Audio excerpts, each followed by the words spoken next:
Alors que Washington s'imaginait déjà avoir mis un point final à l'affaire mission achevée, Maduro neutralisé, fanfares et triomphes à la clé, l'histoire, elle venait de tourner la page. Au-delà de l'horizon et à des milliers de kilomètres, une autre capitale n'a entendu ni les applaudissements ni les déclarations de victoire. Une puissance autrefois en retrait s'est soudain manifestée avec fracas dans ce dossier vénézuélien, sans la moindre retenue.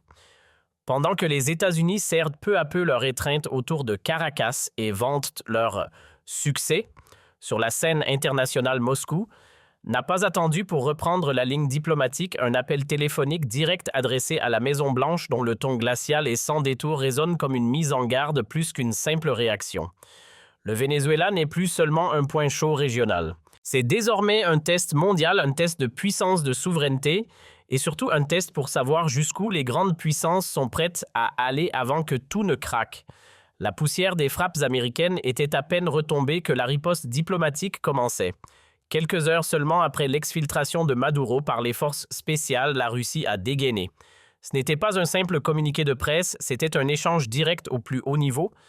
Le ministre des Affaires étrangères russe, Sergei Lavrov, a immédiatement contacté celle qui détient désormais les clés du palais à Caracas, la vice-présidente exécutive Delcy Rodriguez. Le ton de l'échange ferme. Une ligne dure. Moscou a choisi son camp et le fait savoir. La Russie se tient, je cite, aux côtés du Venezuela. Là où Washington parle de libération et de justice, le vocabulaire russe est radicalement opposé. Le ministère des Affaires étrangères parle de solidarité face à une agression armée. Chaque mot est pesé pour délégitimer l'action américaine. On promet de soutenir la souveraineté du pays, coûte que coûte. Le moment de cet appel est impossible à ignorer. Il intervient juste après la confirmation officielle par Donald Trump de la réussite de l'opération. Du côté russe, on joue une partition subtile. Officiellement, on appelle au calme. On dit vouloir éviter une escalade et privilégier le dialogue politique. Mais dans les faits, cet appel sert surtout à réaffirmer le partenariat stratégique presque militaire entre Moscou et Caracas. C'est une façon de dire « nous sommes encore là ». Sur le papier, la constitution vénézuélienne est claire. C'est Delcy Rodriguez qui prend les commandes. Mais Donald Trump a immédiatement coupé court à cette logique institutionnelle. Sur Fox News, il a été très clair, Washington ne laissera pas faire. Pour les United States of America, il est hors de question de prendre le risque de voir un clone de Maduro à sa place. Le message est simple, Maduro était illégitime et tout ce qui vient de lui l'est aussi. Pour verrouiller ce récit, la justice américaine a frappé fort. Une prime de 50 millions de dollars avait été mise sur sa tête et désormais, lui et son épouse sont officiellement inculpés pour trafic de drogue. C'est une manière de dire au monde « Nous n'avons pas enlevé un président, nous avons arrêté un criminel ». Mais pourquoi une réaction si rapide de la Russie? Parce que pour Moscou, ce qui se joue ici dépasse largement le sort de Nicolás Maduro. C'est une question de jurisprudence internationale. C'est la peur du précédent, le raisonnement du Kremlin est le suivant. Si les United States of America peuvent entrer dans un pays souverain, capturer son chef d'État et l'emmener de force, alors qui sera le prochain? Si cela arrive au Venezuela, cela peut arriver à n'importe quel État qui déplaît à Washington. C'est cette ligne rouge que la Russie veut tracer.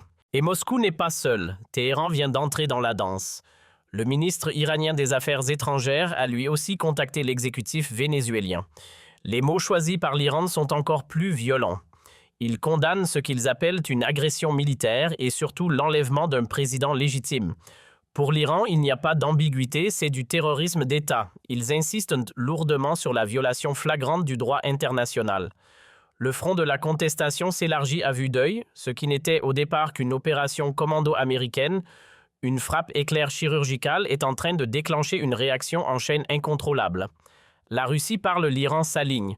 Le Venezuela devient officiellement le nouveau champ de bataille d'un affrontement idéologique global. Qui a le droit de décider du destin des nations?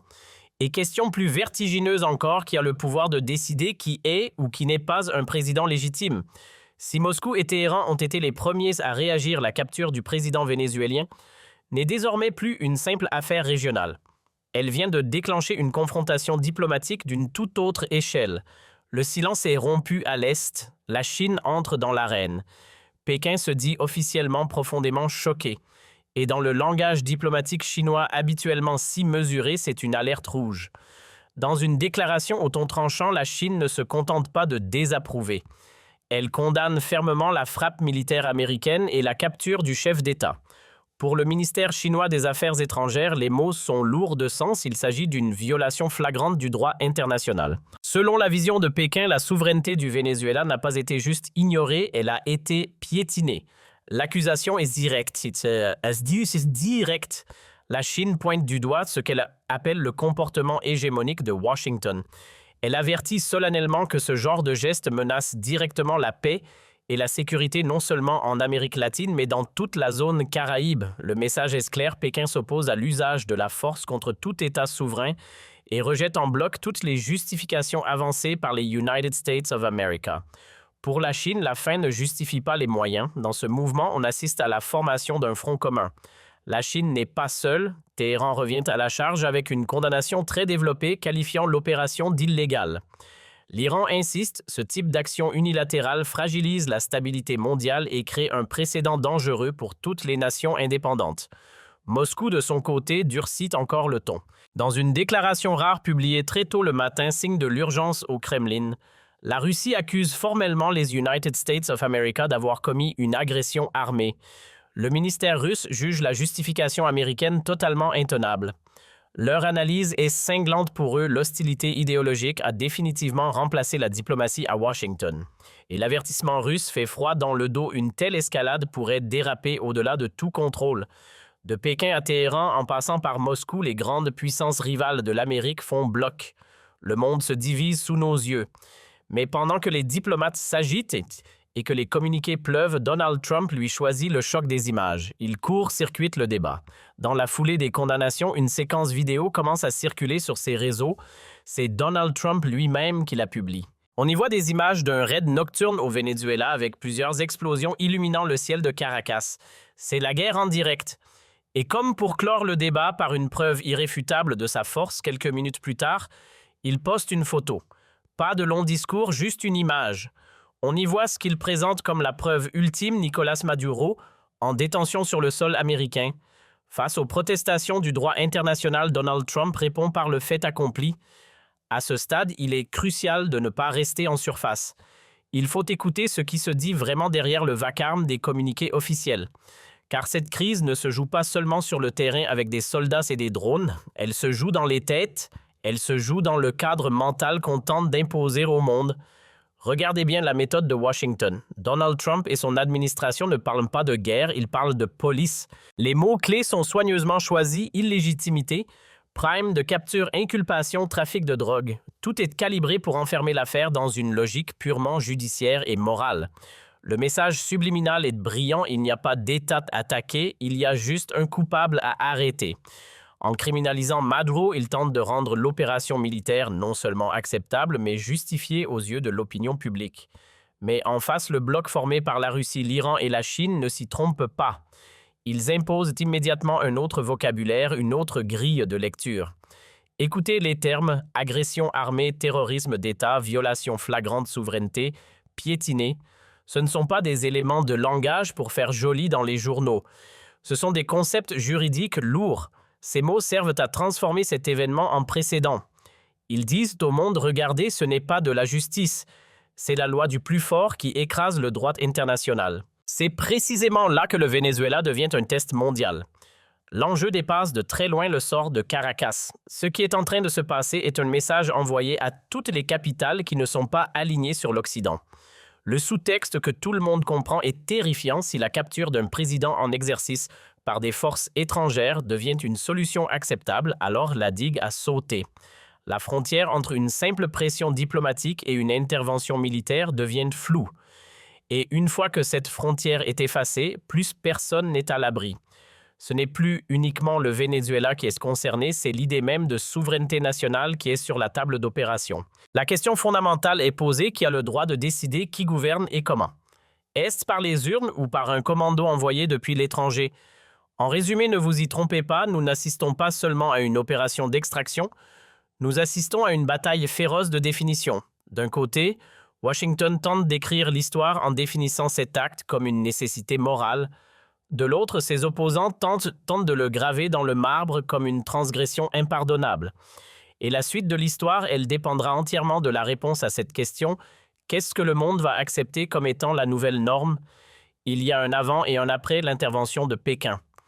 Une fois que la Chine entre officiellement dans la conversation, la crise change instantanément de dimension. La gravité n'est plus la même. Pourquoi? Parce qu'à partir de cet instant précis, on ne parle plus d'un simple bras de fer bilatéral entre Washington et Caracas. On ne parle plus d'une superpuissance qui réprimande un pays voisin. Non, nous sommes passés à un choc diplomatique majeur où les puissances mondiales se positionnent les unes face aux autres. Chacune trace sa ligne au sol, le regard fixé sur l'adversaire. Ce que Pékin dit au fond est d'une simplicité redoutable pour la Chine. La ligne rouge a été franchie. Mais attention, ce message ne s'adresse pas uniquement à la Maison-Blanche. Il est envoyé en copie cachée à tous ceux qui observent l'équilibre des forces en Amérique latine, le Brésil, le Mexique, l'Argentine. En avertissant que ce type d'action met en danger la paix et la sécurité de toute la région, la Chine ne fait pas de la morale, elle fait de la stratégie. Ce point est capital. Pékin transforme un événement national, la capture de Maduro, en un risque systémique. Le message est « si vous laissez faire cela, c'est toute la stabilité de la région qui s'effondre ».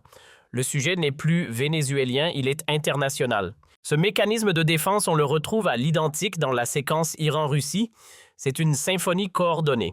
Là où Washington avance ses justifications judiciaires, on arrête un criminel, les autres puissances opposent un mur de principe, vous créez un précédent dangereux.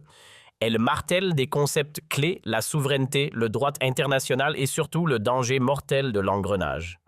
Quand Moscou déclare froidement que l'idéologie remplace la diplomatie ou quand l'Iran va jusqu'à parler de terrorisme d'État, ce n'est pas juste de l'indignation pour les caméras.